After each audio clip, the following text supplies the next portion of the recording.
Yes, good evening, everyone. So today we're looking at this is an accumulative assessment of our deep learning project, and the presenter today is Daphne Nadote and Elijah. So our project is entitled Advancing Credit Risk Evaluation of a Multimodal Deep Learning Framework, emphasizing transparency through explainable AI.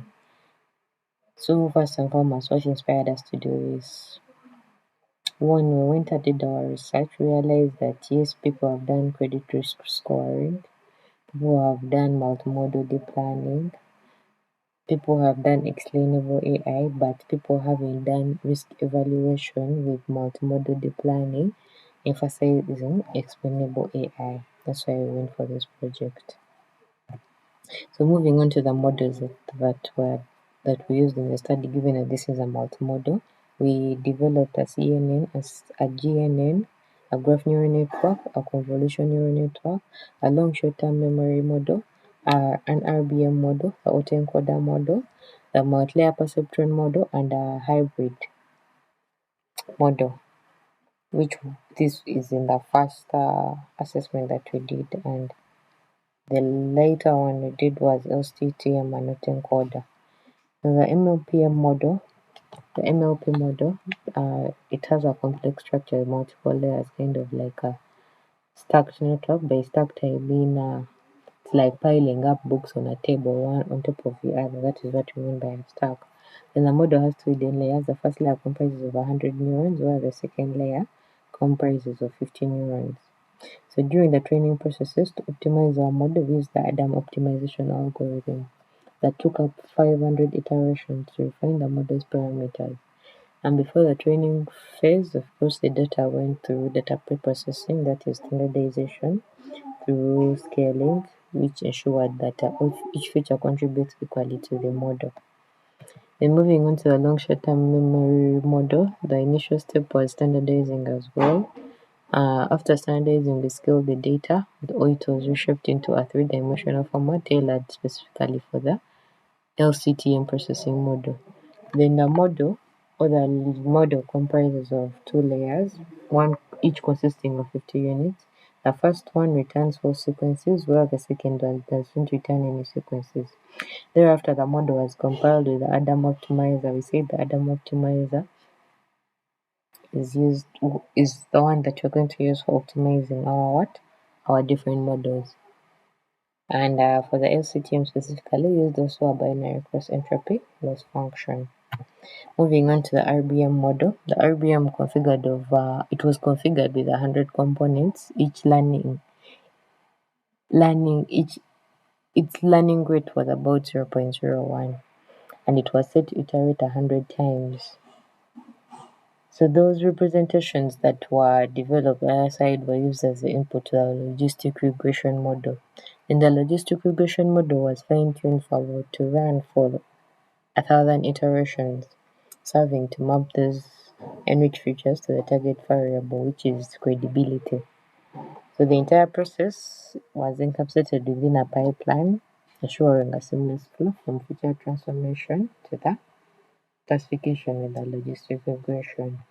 Then our fourth model was autoencoder, which reduces the data. We did reduce the data to a 32-dimensional encoded representation that captured the instance of the input data. And then the model was also compiled with the Adam optimizer as well as the mean squared error loss. And this focused on reconstructing the input data as closely as possible from the encoded representations above them. So for this specific model, to prevent overfitting, we ensure that the model uses early stopping to monitor the validation loss. Then following the autoencoder was a classifier model which was built on the encoded representation of the data.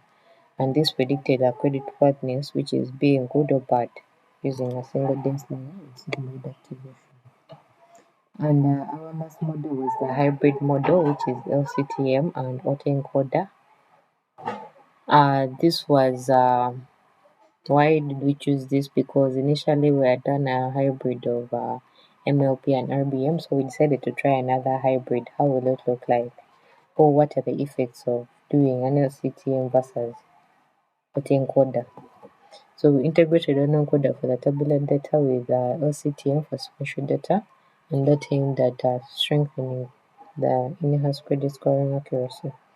Then the autoencoder it compresses the tabular features into lower dimensional encoded representation through a series of dense layers, while the LCTM model processes the sequential data, capturing temporal dependencies within the dataset. So moving on, we are looking at the results coming from our models. So first we have accuracy, we have a recall, we have a F1 score, we have a rock oak score, and then the precision recall oak score. So when you look at all these, if you are to compare about accuracy of a models, you realize that the hybrid has the highest accuracy.